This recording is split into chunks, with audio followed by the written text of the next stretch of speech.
Alors, on a parlé pas mal de préparation, de mental. Ça nous permet directement de passer à la deuxième partie de ce forum où on va justement parler de comment on se dépasse grâce à un mental d'acier. Et pour nous parler de cela, je vous demande d'accueillir Johan.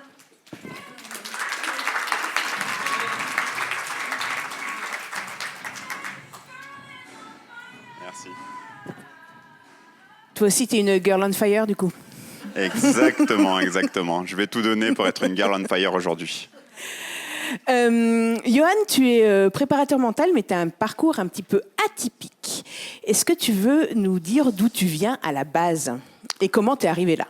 Ah, merci. Alors déjà, merci de m'accueillir ici parmi vous. Je suis vraiment très honoré et même ému de pouvoir vous transmettre ma passion du mental qui a démarré il y a, je pense, j'ai 35 ans. Je pense que je suis passionné d'abord par la philosophie en premier et puis par la psychologie. Et en fait, ce qui m'a amené au mental, c'est mon premier métier, c'est-à-dire le port de l'uniforme, puisqu'à la base, je suis douanier depuis maintenant plus de 15 ans. Et donc, les interventions et les difficultés qu'on peut rencontrer aussi en intervention, les interventions qui peuvent être préparées en avance, amènent à un certain niveau de stress qui m'ont questionné, notamment sur la gestion d'équipe, comment on gérait les équipes stressées, comment on gérait soi-même, son propre stress. Et du coup, je me suis intéressé à la sphère mentale, à la dimension mentale. Je suis reparti sur les bancs de la faculté de STAPS pour obtenir d'abord ma licence et puis par la suite pour continuer avec le diplôme de préparateur mental à l'université de Clermont. Et donc, c'est vraiment cette idée de mieux manager son mental pour amener une nouvelle performance et pour amener finalement aussi une certaine sérénité en intervention qui m'a conduit jusqu'ici, aujourd'hui.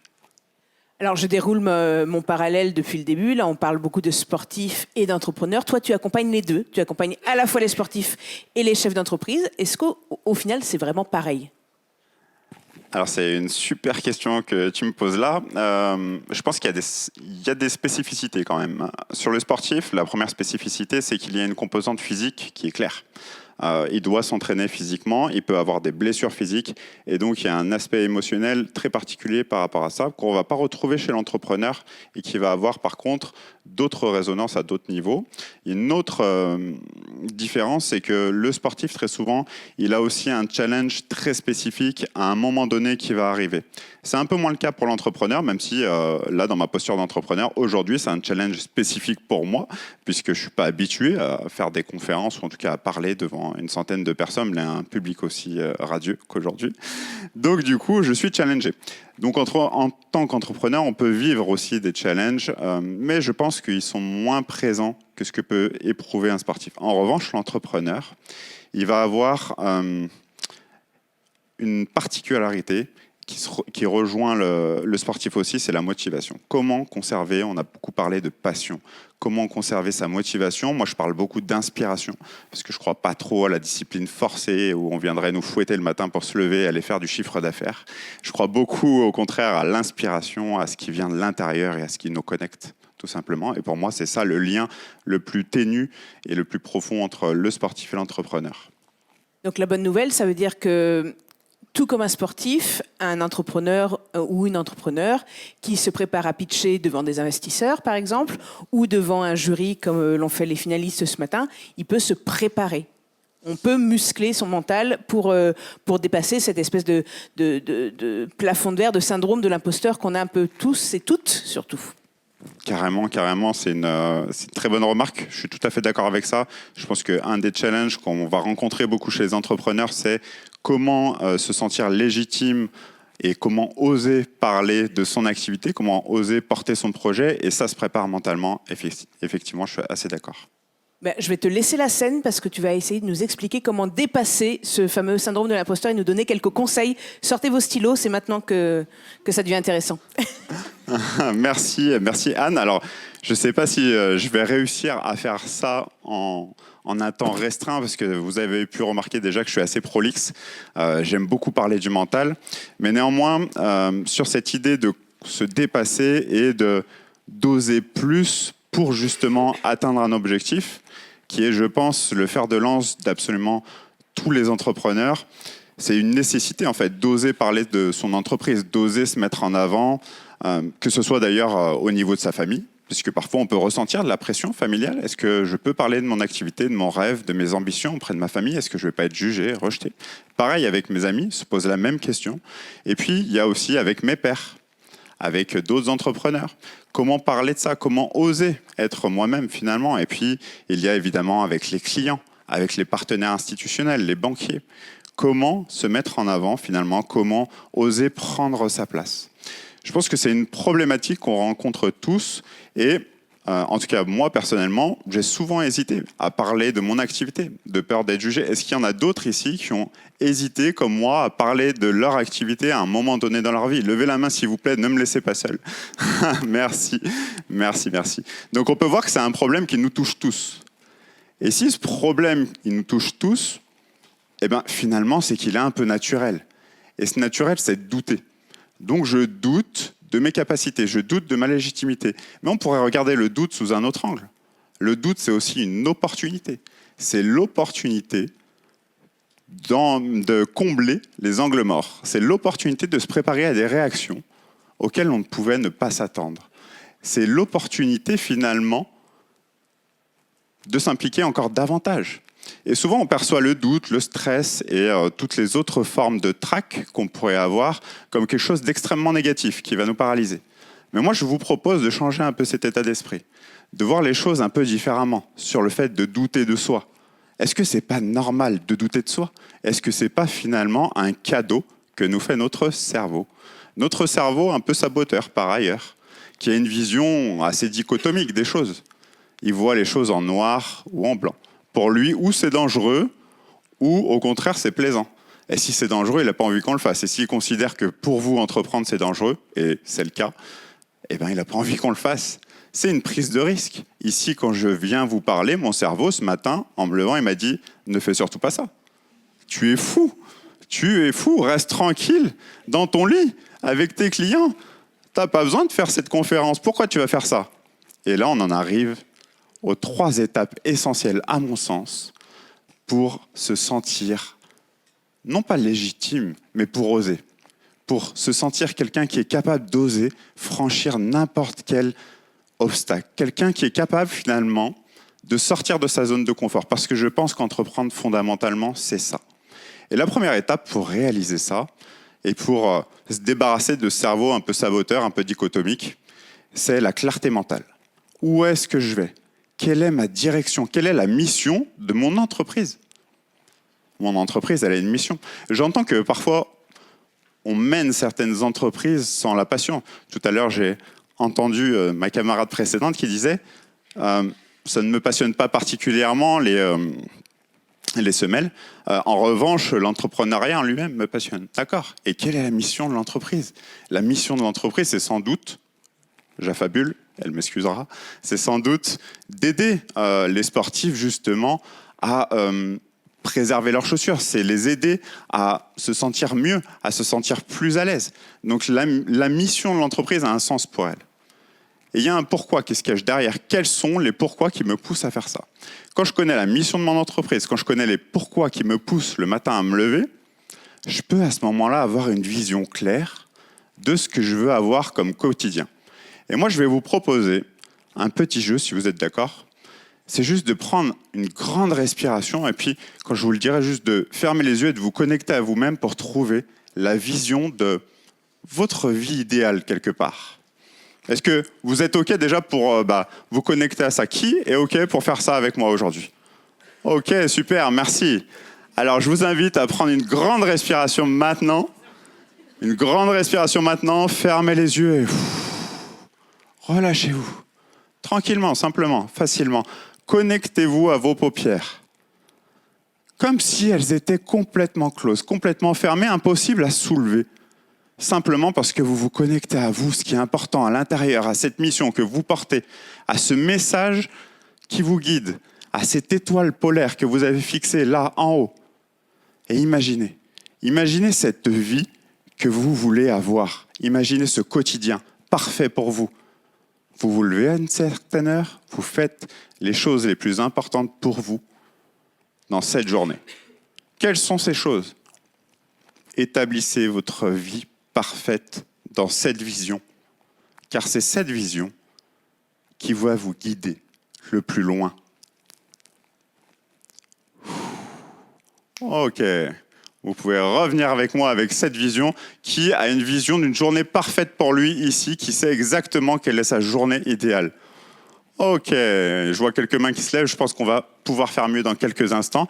Ça va vous venir. Pensez à cette idée de quelle serait ma journée idéale. Ça, c'est votre avoir.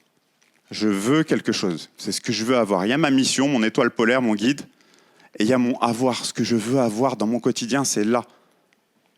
Une fois que je l'ai écrit, que je sais ce que c'est, je peux passer à l'étape 2. L'étape 2, je l'ai appelée l'état d'esprit. Pourquoi l'état d'esprit ?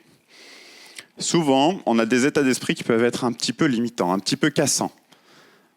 Non, tu n'es pas fait pour ça. Tu ne peux pas réussir à faire ça. Tu ne peux pas aimer la comptabilité. Tu ne peux pas faire du marketing. Tu n'es pas assez. Ces idées préconçues sont souvent injectées par d'autres personnes d'ailleurs. Je me souviens que moi, personnellement, on m'a dit « Non mais Johan, arrête les maths, tu n'as pas la bosse des maths. » Et donc j'ai longtemps cru que je ne serais jamais bon en maths. Et ça s'est toujours confirmé, hein. Jusqu'à l'université, je vous rassure, j'ai jamais été bon en maths, malgré tous les efforts que j'ai pu faire et les cours que j'ai pu prendre. Pourtant, un jour, j'ai lu le livre de Carol Dweck, « Oser réussir ». Je ne sais pas si vous connaissez, mais je vous invite fortement à le lire, puisqu'elle, c'est une chercheuse qui a démontré que cette croyance de la bosse des maths, elle était futile en fait, elle n'existait que dans notre esprit, et c'est cette croyance qui nous limitait. Pour la petite histoire, elle a pris 2 groupes d'enfants, un premier groupe qu'elle a mis dans un stage intensif, et un deuxième groupe aussi dans un stage intensif. Ces 2 groupes d'enfants étaient les plus mauvais de leurs classes respectives. Le premier groupe d'enfants, on leur a rien fait faire de spécial, mis à part des exercices supplémentaires en maths. Le deuxième groupe, on les a éduqués sur l'idée que oui, ils peuvent devenir bons en maths. Ce n'est qu'une question de travail. Puis on les a remis dans leur classe, et à ce deuxième groupe, on a aussi dit à leur professeur que c'était des génies des mathématiques incompris. Qu'est-ce qui s'est passé ? Le premier groupe, avec qui on avait juste fait quelques exercices supplémentaires, a à peine mieux progressé et très vite est revenu à son niveau d'antan. Le second groupe, lui, dans toutes les classes où ils ont été remis, ils sont devenus les premiers de la classe en mathématiques. N'est-ce pas incroyable de voir à quel point nos pensées, nos croyances sur nous-mêmes, et ce que les autres aussi pensent de nous finalement, peuvent forger nos capacités à réussir. Donc si je veux avoir quelque chose, avoir cette vision, cette vie idéale, finalement ce quotidien idéal, je dois avoir l'état d'esprit qui va avec. Et pour ça, je dois construire ce que j'appelle des identités. Et ce que vous pouvez faire, c'est définir 3 identités absolument nécessaires pour avoir cette vision. Je m'explique. Si mon quotidien idéal, c'est de me lever à 9h, d'aller me promener avec mes amis, puis à midi aller manger au restaurant, et puis le soir coacher, admettons que ce soit ça, quel type de personne est capable de faire ça ? Quel type de personne a cette vie ? Quelqu'un qui est investi, quelqu'un qui est courageux, quelqu'un qui est résilient. On a 3 types de caractères. Et ça, ce sont des identités qui vont me guider. Je sais que c'est ces identités que je vais devoir choisir tous les jours. Donc quand j'hésite à me présenter aux autres, quand j'hésite à parler de mon activité, je dois me rappeler, mais moi je veux avoir quoi ? Et pour avoir ça, je dois être qui ? Je dois être quelqu'un qui est capable d'être enthousiaste, d'être connecté, d'être vulnérable, d'être résilient. Toutes les identités que moi j'ai définies comme étant importantes pour avoir ça. Enfin, la 3e étape, je ne sais pas si je suis dans les temps, Anne. La 3e étape, comment dépasser l'enjeu ? Ce matin, quand je me suis levé, je vous l'ai dit, j'étais un peu stressé, mon cerveau il me disait « Non mais Johan, ne prends surtout pas ce risque. Là, tu fais une belle connerie, tu vas voir ton ego ce soir quand tu vas te coucher, il va être à plat. » Donc du coup, j'ai fait une petite chose. Je me suis souvenu à quel point échouer, c'était une opportunité. Et on sait tous finalement ici que échouer c'est important, on se le dit souvent en entrepreneuriat. Oh mais tant que t'as pas échoué. Mais dans les faits, dès qu'on est face à un potentiel échec, on commence à se sentir mal. Et c'est normal. L'échec, ça veut dire que potentiellement, on va être rejeté par les autres. Potentiellement, on ne viendra plus nous parler. Potentiellement, on va perdre notre prestige. Alors que, on peut voir les choses différemment. On peut changer nos perceptions vis-à-vis de l'échec. On peut se rendre compte qu'il y a des choses à gagner. Et il ne suffit pas de le savoir, il faut l'écrire. Qu'est-ce que je gagne si aujourd'hui, à la fin de cette conférence, je suis persuadé d'avoir échoué? Qu'est-ce que je gagne? Je gagne potentiellement la possibilité la prochaine fois de m'améliorer. Je gagne sûrement une meilleure nuit de sommeil. Je gagne aussi peut-être plus de soutien de la part de ma femme. Peut-être que, justement, des personnes vont me contacter et me dire « Mais Yohan, tu t'es planté pendant la conférence et justement, ça fait résonance à moi. Moi aussi, je me suis planté. » Donc en fait, peut-être que je vais nouer des relations avec d'autres personnes que je n'aurais pas nouées si j'avais réussi. Parce qu'il y a un coût aussi à la réussite. Imaginons que vous réussissiez tout parfaitement. Qu'est-ce qui se passerait de réussir tout parfaitement? Qu'est-ce que vous loupez à tout réussir parfaitement? Si je monte une boîte et que d'un seul coup, elle fait 200 millions de CA, que j'explose, que je réussis tout d'un coup, tout devient facile. Qu'est-ce que je rate? Je m'empêche de m'améliorer, je m'empêche de progresser, je m'empêche de faire les bonnes rencontres, et quand ça s'écroule, c'est encore plus dur. Parce que je ne suis pas confronté à ça. Je n'ai jamais été confronté à ça, je n'ai jamais été challengé comme il faut. Et donc peut-être qu'après, je ne suis plus en capacité d'entreprendre, parce que ça fait trop mal. Donc quand je fais face comme ça à une possibilité d'échouer et que je sens que je suis tendu pour parler à un client important et je me dis « Ah, il ne faut pas que je me rate », ou que j'ai une conférence à animer que je me dis là, il ne faut pas se planter. Eh bien, retournez un peu la question. Ah, ça serait quoi les inconvénients à réussir? Et ce serait quoi les avantages à échouer? Mettez-les sur papier. Et vous verrez que votre perception de chaque situation et de ces situations en jeu vont pouvoir évoluer. Et je vais conclure sur ça. Est-ce que vous avez été déjà fier de quelque chose dans votre vie? Levez la main si vous avez déjà accompli quelque chose qui vous a rendu fier. Un diplôme, une compétition. OK. Maintenant... Donc, vous êtes d'accord avec moi, j'imagine en tout cas, que pour être fier de vous, cet accomplissement, il n'a pas été facile. Ça n'a pas été simple à faire. On est fier des choses qui nous demandent de nous dépasser. Et je pense qu'affronter son illégitimité, affronter finalement le regard des autres, c'est se dépasser. Et c'est ça qui vous rendra fier de vous. Donc une bonne méthode aussi, c'est de se demander qu'est-ce qui va me rendre fier? Est-ce que ça va me rendre fier d'être venu parler aujourd'hui avec vous? Évidemment, évidemment, évidemment. Merci à vous pour votre attention, c'était un plaisir.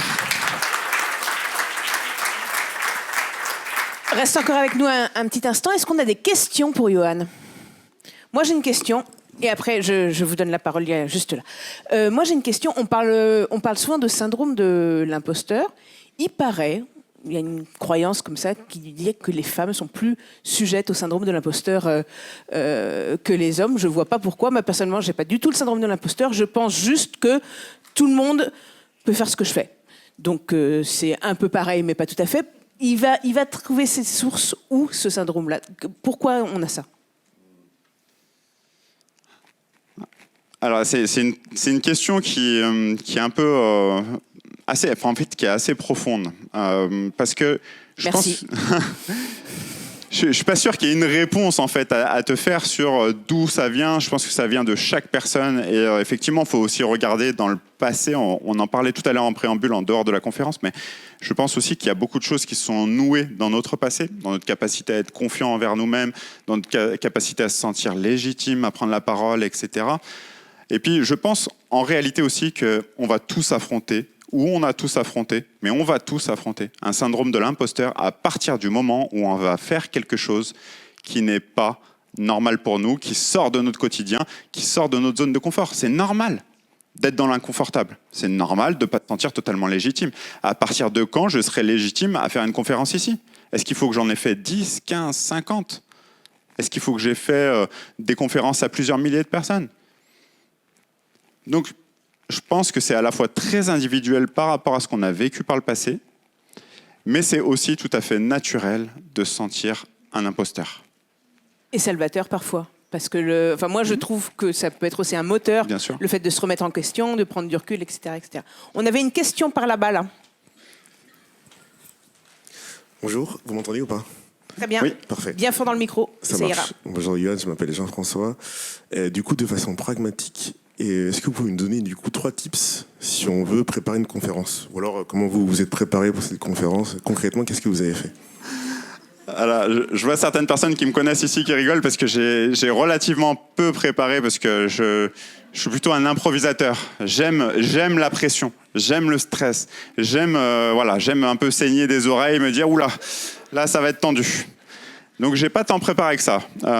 Néanmoins, si demain je devais de nouveau me préparer,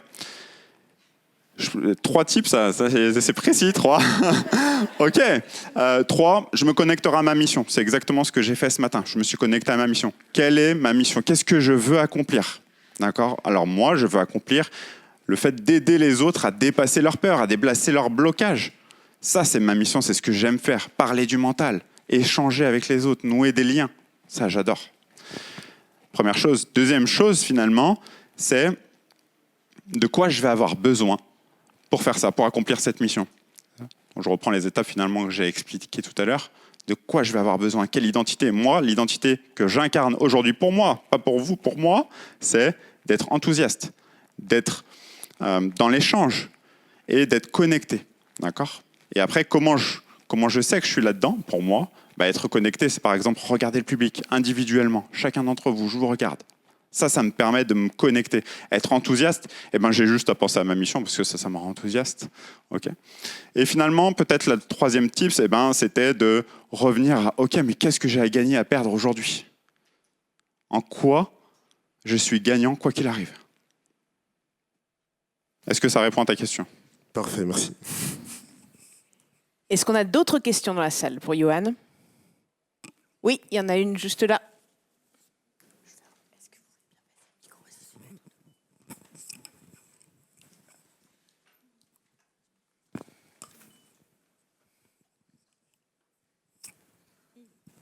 Bonjour. Vous avez cité Carol Dweck, c'est ça, pour son livre Oser réussir. Est-ce que vous auriez un livre qui met en avant les vertus de l'échec, de ne pas voir l'échec comme quelque chose de catastrophe, mais au contraire une opportunité de s'améliorer? Alors, merci à toi pour cette question qui me laisse pantois. Alors, je pense que tu vas trouver les réponses à ça dans Oser réussir de Carol Dweck parce que justement, c'est beaucoup sur la notion d'échec. En quoi l'échec me permet de me construire et n'est pas en fait un problème. Vraiment, ce livre est... moi, il a quelque part transformé ma vision des choses aussi en tant que préparateur mental, même si je l'ai lu tard et je regrette de l'avoir lu tard. Donc à chaque fois que je peux le placer, je le place. Voilà. Je pense que ce livre va répondre à cette question. D'accord. Merci beaucoup. Et une petite dernière pour la route? Non. Parfait. Si, là-bas au fond. Le micro arrive. Bonjour, je m'appelle Gabriela, je suis psychologue. En fait, je m'intéresse beaucoup au corps. Je voulais te demander comment se préparer très rapidement, corporellement, pour aller justement devant un client important, sortir de cette boule un peu dans le ventre ou dans la gorge.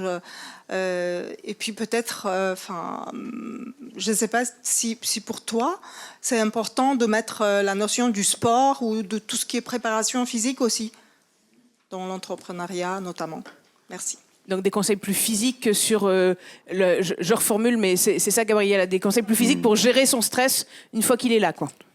Merci pour cette question très pertinente. C'est vrai que je ne l'ai pas du tout abordée parce que j'adore l'art du questionnement et j'adore travailler sur les perceptions. Mais le corps est une fabuleuse porte d'entrée, que ce soit par le biais de l'hypnose, qui est un outil que j'apprécie particulièrement, ou par d'autres outils comme la respiration. Donc, par exemple, si j'ai une boule dans la gorge, ou comme moi tout à l'heure au début, j'avais le souffle un peu court, ce qui fait que ma voix commence à trembler, je ramène de la respiration ventrale. Abdominale. Je préfère abdominale que ventrale. Pardon. Donc, une des portes à explorer, c'est clairement la respiration. Je pense que c'est à la base de beaucoup de choses, de beaucoup de symptômes, de beaucoup de mots. Revenir à sa respiration, c'est une bonne technique pour méditer aussi finalement et créer des états modifiés de conscience. Et à partir de ces états modifiés de conscience, on peut créer des suggestions qui vont nous permettre de changer cette boule que j'ai dans la gorge. Je peux soudainement l'avaler dans un état de conscience modifié et la faire disparaître. Alors, je ne sais pas si ça répond totalement à la question. Et la deuxième partie, c'était sur le fait de faire du sport. Je pense que c'est primordial pour les entrepreneurs. 100% des entrepreneurs qui viennent me voir sont des sportifs. Tout à l'heure, on a eu un peu cette question. Voilà, je pense que c'est absolument primordial pour prendre soin de sa santé. On sait que le numéro 1 en termes de santé mentale, c'est le physique. Alors, cette physique, c'est la préparation physique, pardonnez-moi, c'est plutôt l'activité physique. Voilà. Eh ben, merci beaucoup, Johan. Merci.